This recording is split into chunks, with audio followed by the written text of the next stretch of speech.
노래입니다. 자, 이 시대를 보면은 바벨론이 세계를 정복하죠. 남유다를 비롯해서 팔레스타인과 북부 전 지역을 정복하면서 세계 제1의 강대국으로 그렇게 부상을 합니다. 느부갓네살, 세속 역사에는 네부칸네자르, 이름이 좀 어려운데 이걸 이제 우리 한글 성경에서는 느부갓네살, 이렇게 예루살렘을 멸망시킨 바벨론의 왕이죠. 이 군소국가를 정복하고 상업을 독점하면서 막대한 재정으로 바벨론 제국 전성시대를 열어갑니다. 그 당시에 이제 유다에는 나라가 망했으니까 그달랴라고 하는 총독을 임명해서 다스리게 하는데 그달랴가 얼마 되지 않아서 이스마엘이라고 하는 사람에서 살해가 됩니다. 또 느부갓네살이 죽은 후에 바벨론은 후계자 세 사람에 의해서 7년 동안 더 유지가 되고요. 그 후에 왕권은 그의 아들 에월 무로닥에게 계승됐지만 2년 후에 반역으로 살해되고 처남인 네르갈사레스, 이름이 참 어렵네요. 또 4년간 통치합니다. 그 후에 그의 아들 라바시 말뚝이 왕이 올랐지만 9개월 만에 음모단에 의해서 살해되고 또 음모단의 하란 출신 아람족 나보니두스라는 귀족이 왕족에 오릅니다. 그 후에 그의 아들 벨사살이 공동 통치자로 바벨론궁에서 나누어서 나라를 다스리다가 나보니두스는 아랍의 별정에서 죽고 벨사살 왕은 바벨론의 마지막 왕이죠. 메네 데겔 우바르신, 벽에 손가락이 나타났던 그 유명한 사건의 주인공 벨사살이 그날 밤에 메대 족속 아하수에로의 아들 다리오에게 죽임을 당하고 그래서 바벨론이 페르시아에 의해서 BC 539년에 페르시아의 그 유명한 고레스 왕에 의해서 완전히 멸망을 당하죠. 그래서 바벨론 시대가 끝이 나고 페르시아 제국 시대가 또 전개됩니다. 이때 예레미야가 애굽에서 예언을 했고 에스겔은 포로로 끌려간 바벨론에서 예언을 합니다. 지리적으로 보면 이제 남유다가 멸망을 당했기 때문에 바벨론으로 다 포로로 끌려갔기 때문에 당시 세계의 중심 무대는 팔레스타인에서 메소포타미아, 오늘날 그 이란, 이라크 지역으로 옮겨지죠. 그 후에 바사왕 고레스의 칙령, 그 유명한 해방령이 내려져서 포로에서 귀환할 때까지 성경의 중심 무대가 바벨론을 중심으로 메소포타미아 중남부 지역으로 이 성경의 무대가 옮겨지는 거죠. 문화적으로 에스겔 33장에 피 있는 고기를 먹는 유다인들의 이야기가 나오는데 포로로 끌려가지 않고 그 남아있는 유다 백성들이 그 옛날에 아브라함 한 사람을 통해서도 이 땅을 약속하셨는데 우리에게 이 땅을 하나님이 기업으로 주시지 않겠느냐 이러면서 우상을 숭배하고 여전히 피 있는 고기를 먹으면서 그렇게 자만한 그들 향해서 하나님이 경고하셨죠. 피 있는 고기를 먹는 것은 율법에 금지되어 있죠. 왜냐하면 피가 생명이기 때문에 생명을 존중히 여기게 하기 위해서 율법에 짐승의 피는 제사를 드릴 때 제단에 뿌리는 용도로만 쓰이고 식용 짐승일지라도 그것을 고기를 피채 먹는 것은 금지됐죠.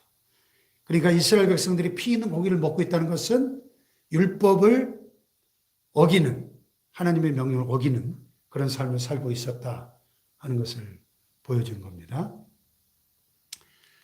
자, 예레미야가 포로로 끌려가다가 풀려나면서 느부사라단이라고 하는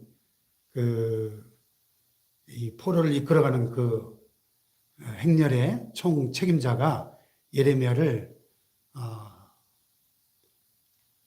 유다에 남길 수도 있고 바벨론으로 데려갈 수도 있는 그 선택권을 느부갓네살 왕이 예레미야 선지자에게 허락을 했어요. 그런데 바벨론으로 데려가기 위해서 내가 너를 선대하겠다, 높은 지위에 앉혀주겠다 했지만은 예레미야는 고난받는 자기 백성과 함께 유다 땅에 남는 것을 선택을 하죠. 이 뒤에 또 나오는데요. 자, 내용 개요를 같이 한번 읽어보겠습니다. 시작.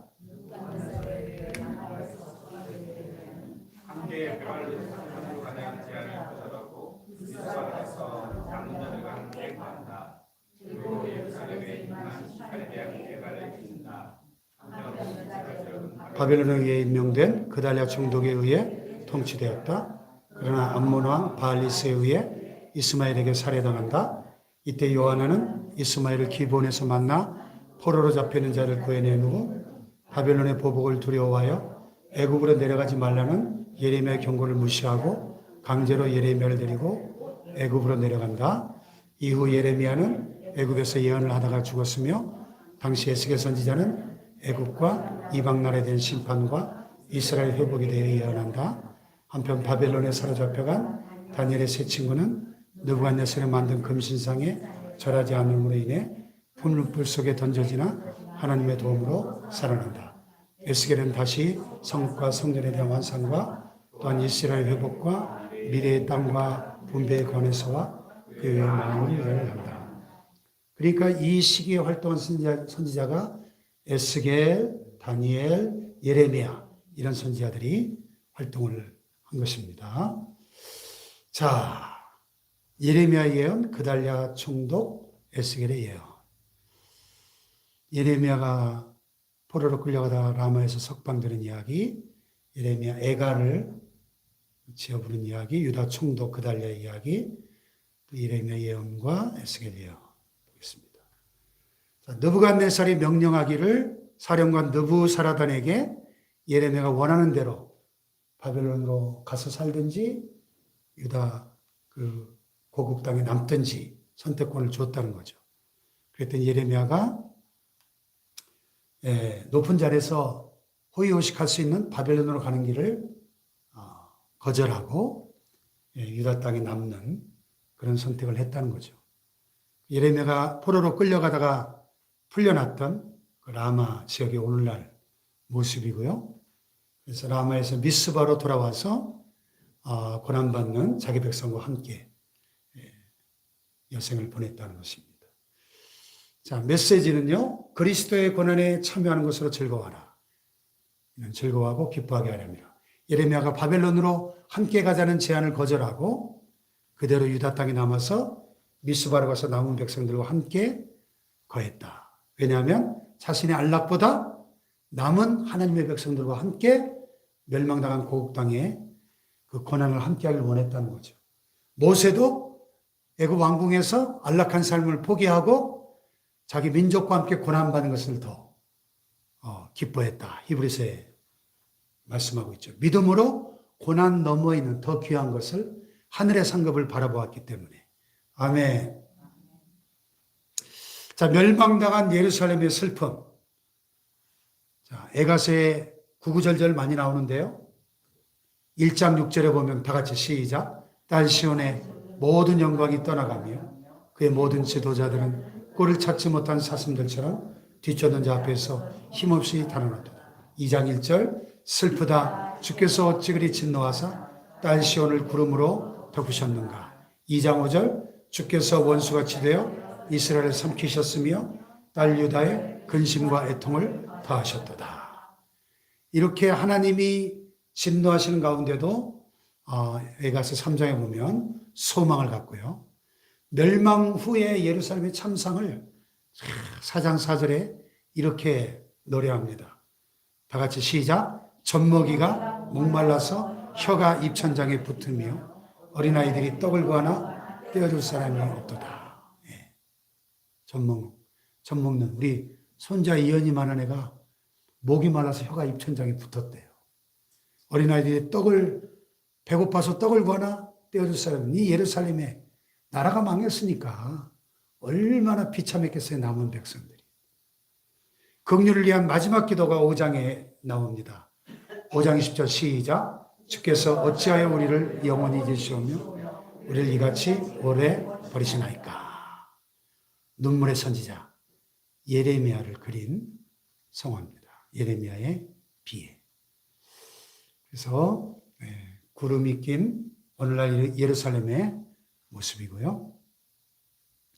또 이스라엘의 멍에, 짐승에게 메우는 멍에의 모습이고요. 자, 유다 지역 최초의 총독 그달랴, 느부갓네살이 유다 총독으로 그달랴를 임명했는데 그달랴를 따른 자들이 미스바로 모입니다. 그래서 그달랴가 미스바에서 연설하기를 너희가 갈대아 사람들, 바벨론 사람들을 섬기기를 두려워하지 말고 이 땅에 살며 바벨론 왕을 섬기라. 그러면 너희가 평안하리라. 이렇게 연설을 했는데 암몬 왕 바알리스가 그를 죽이려고 한다는 그런 첩보를 이야기를 들었는데 믿지 못하고 그 암몬 왕 바알리스가 보낸 이스마엘이라고 하는 자기에 의해서 식사를 하다가 살해를 당합니다. 그래서 그달랴를 살해하고 돌아가던 이스마엘을 요하난이라는 사람이 기브온 물가에서 만나서 이스마엘은 포로로 잡은 자들을 놓고 암몬 자손에게 도망을 가고요. 요하난은 바벨론 사람들 두려워해서 총독을 죽였으니까 보복이 두려워서 애굽으로 도망가려고 베들레헴 근처 게롯 기맘에 잠시 머무른 이야기. 이 지도를 보면 이렇게 유다 총독 그달랴에게 지지자들이 몰려오니까 미스바에서 그달랴가 연설한 후에 살해를 당하게 되고 그래서 요하난과 그달랴를 죽인 이스마엘이 대면하게 되고요. 그리고 이스마엘은 이제 암몬으로 포로들을 다 놓아주고 암몬으로 도망간 거죠. 총독을 죽였으니까. 그리고 요하난은 애굽으로 도피하기 위해서 기맘에 잠시 머물렀다. 그달랴 총독이 유다를 다스렸던 미스바 지역의 오늘날 모습이고요. 그리고 요하난이 애굽으로 도망가기 위해서 잠시 머물렀던 김함이라고 하는 지역의 오늘날 모습입니다. 그래서 요나단 일행에게 예레미야가 하나님의 말씀을 전합니다. 너희가 바벨론을 두려워하지 말고 너희가 애굽으로 내려가면 칼과 기근과 전염병으로 죽을 것이라고 경고했어요. 그런데 요한한 일행이 예레미야가 전하는 하나님의 말씀을 믿지 못하고 애굽으로 내려갔다가 죽게 되는데요. 사람이 내 말을 지키면 영원히 죽음을 보지 아니하리라.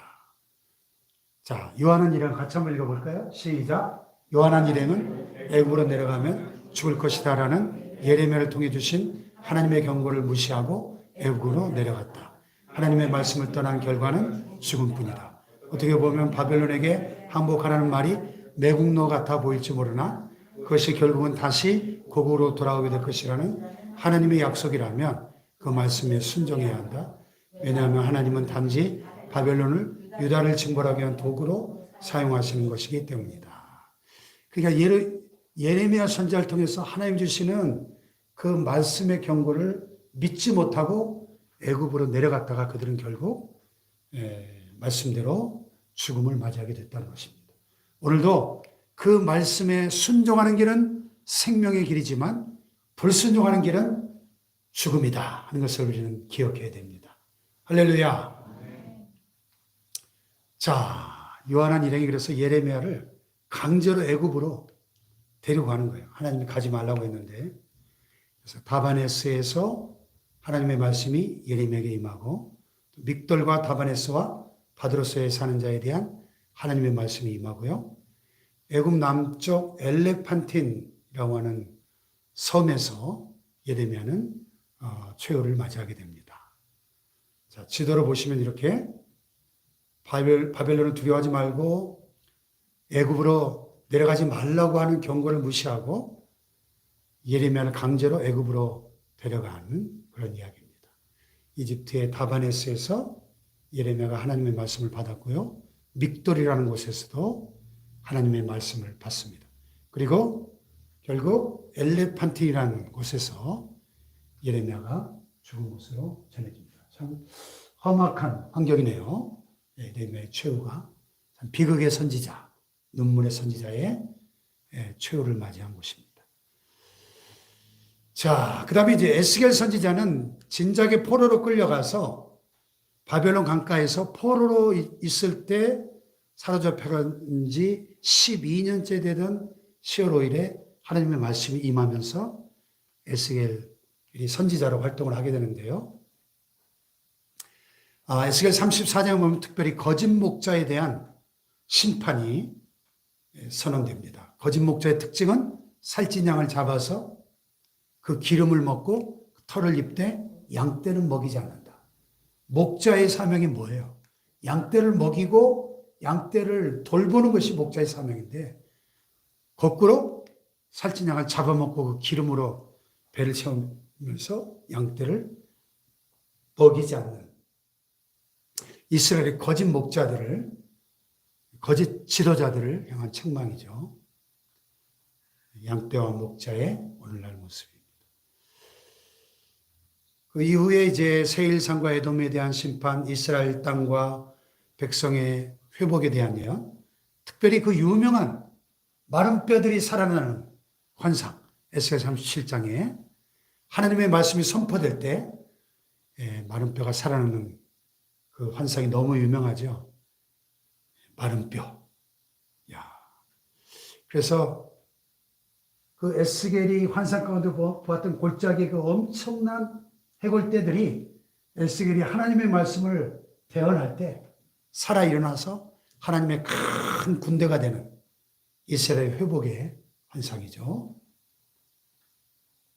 자, 적용. 죽은 자들이 하나님의 아들의 음성을 들을 때가 오나니 곧 이때라 듣는 자는 살아나리라. 같이 한번 읽어봅시다. 에스겔은 시작. 에스겔은 하나님의 말씀을 경할 때 많은 별들이 사랑하는 사람을 보았다. 마른 뼈 같은 이스라엘이 옷을 보여준 것이었다. 마른 뼈들도 하나님의 말씀이 들려질 때 살아나는 것처럼 하나님의 말씀은 생명이다. 우리에게도 하나님의 말씀을 들려주면 죽은 신앙이 살아나는 역사가 일어난다. 그러므로 하나님의 말씀으로 들려지도록 복된 길을 열어주소서라는 기도를 우선순위에 놓자. 할렐루야.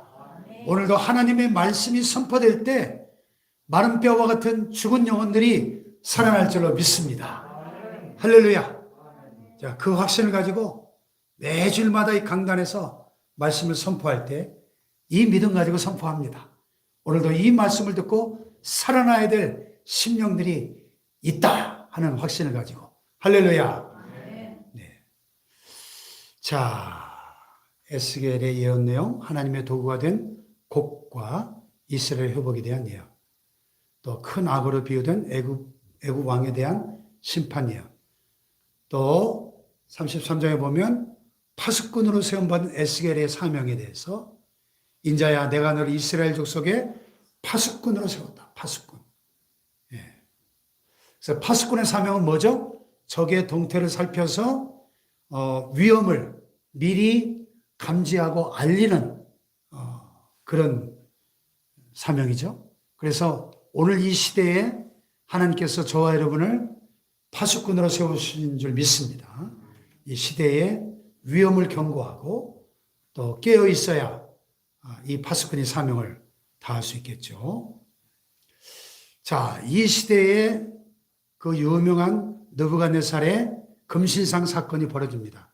그리고 우리가 잘 아는 다니엘과 그의 세 친구의 그 풀무불 이야기가 이때 전개가 되는 거예요. 자, 그래서 느부갓네살이 이제 나라가 강성해지니까 자기 신상을 세우고 자신을 신격화하죠. 마치 저 북한의 김일성, 김정일 그 3부자가 3대째 자신들을 신격화해서 우상 숭배하게 하는 것처럼 두라 평지에다가 높이 60규빗, 그러니까 한 27m 정도 높이의 거대한 폭은 한 2m 70 정도 되는 금으로 만든 신상을 세워놓고 모든 제국의 백성들이 그 앞에 경배하도록 자기를 신격화하는 겁니다. 이 금신상 낙성식 때 각 지역의 총독과 수령과 행정관, 모사, 재무관과 재판관, 법률사, 각 지방의 모든 관원들이 다 얼마나 성대하게 낙성식을 했겠어요? 그리고 이 금신상 앞에 절하지 않는 자는 풀무불에 집어던진다 하는 어명을 내렸어요. 어명을. 자, 그 금신상이 세워졌던 두라 평지로 한번 가보겠습니다. 오늘날 시리아 지역인데요.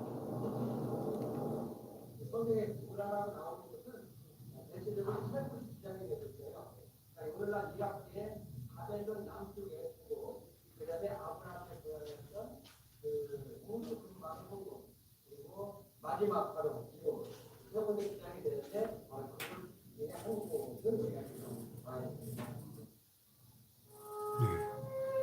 정확한 위치를 알 수 없지만 세 군데가 추정이 되는데 그 중에 한 군데인 두라 평지로 추정되는 곳에 저는 신전 위적지들이 또 남아 있습니다. 이 앞에가 바로 아도니스 신전터가 되겠고요. 그다음에 이쪽은 목욕탕 그리고 저 지금 널찍한 곳이 바로 아고라타가 되겠습니다.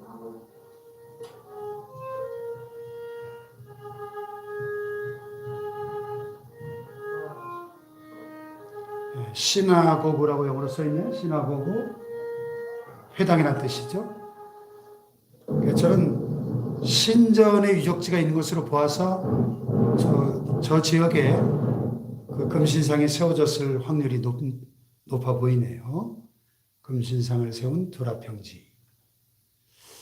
자, 그런데 다니엘의 세 친구는 이 금신상 앞에 절하지 않았죠.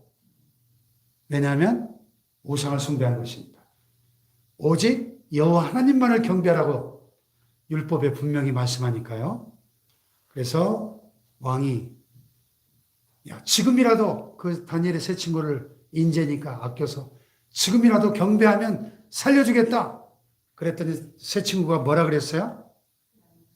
우리는 절할 수 없습니다. 그렇게 하지 아니하실지라도, 그리 아니하실지라도 왕이여 우리가 왕의 신들을 섬기지도 아니하고 왕이 세우신 금신상에 절하지도 아니할 줄을 아옵소서. 왕이 우리를 던져도 하나님이 우리를 그 불 속에서 살려주실 것이고 혹시 죽는다 할지라도 그렇게 하지 아니하실지라도 우리는 절할 수 없습니다. 자, 풀무불에 던져졌는데 어떻게 됐어요? 하나님의 보호를 받아 건진받은 줄로 믿습니다. 결국 느부갓네살이 조서를 내려서 하나님을 인정하고 하나님께 경솔히 말하는 자는 다 죽이게 함으로 오히려 다니엘의 세 친구가 각 지방에서 더 높임을 받았다는 것입니다. 할렐루야.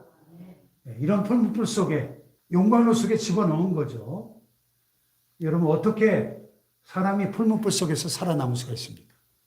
그 풀무불 속에 하나님 보내신 천사가 또 어떤 성경학자들은 성육신 하기 전에 예수님이 저들과 함께 그 풀무불 속을 거닐었다.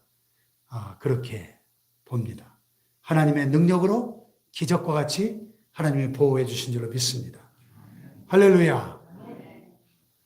적용, 다시 사람의 정욕을 따르지 않고 하나님의 뜻을 따라 육체의 남은 때를 살게 하려 합니다. 우리의 육체의 남은 때를, 영혼의 때를 위하여 하나님의 뜻을 따라 살아야 한다는 것입니다. 할렐루야. 다니엘의 세 친구는 다 같이 시작. 다니엘의 세 친구는 금신상을 절하하여 왕의 급발 당에 큰 물에 던져지게 되었어도 하나님의 눈을 주시게 되었으며 설사 그렇게 하지 아니하더라도 금신상에는 절하지 않겠다는 믿음으로 풀무불에 던져졌다. 그러나 하나님은 그들을 큰 물에서 구원해 주셨고 너희의 오히려 바벨에서도 특별히 받았다. 우리도 다니엘의 세 친구처럼 그리 아니하실지라도 내가 원하는 대로 되지 않았을지라도 나는 신앙을 갖자. 그리 아니하실지라도의 신앙. 할렐루야. 예, 타협하지 않는 신앙이죠. 여러분, 이렇게 타협하지 않는 생명을 건 믿음의 사람들을 하나님이 오늘 시대에도 찾고 계시고 쓰실 줄로 믿습니다. 그리 아니하실지라도의 이 세 친구의 신앙을 본받을 수 있기를 축복합니다. 그리고 결론, 아까 유다 멸망 후에 요한한 일행은 비록 바벨론에게 멸망한 땅이지만 그대로 거하면 다시 회복시켜 주시겠다는 하나님의 약속을 버리고 일시적인 안락과 안전을 위해서 애굽으로 내려갔습니다. 성경에 항상 애굽으로 내려가는 것은 타락을 말하고 또 불순종을 말해요. 세상으로 내려가는 것을 말합니다. 그들에게 주어진 예언은 칼과 기근으로 멸망하는 것이었습니다. 우리 역시 일시적인 안락을 위해 현실적으로 당하는 고난을 피하여 믿음의 자리에서 벗어난 자가 되지 않기를 주님의 이름으로 축복합니다. 일시적인 안락보다 미래의 약속을 바라보며 살아가시기를 축복합니다. 자, 그리 아니하실지라도 오랜만에 한번 불러봅시다.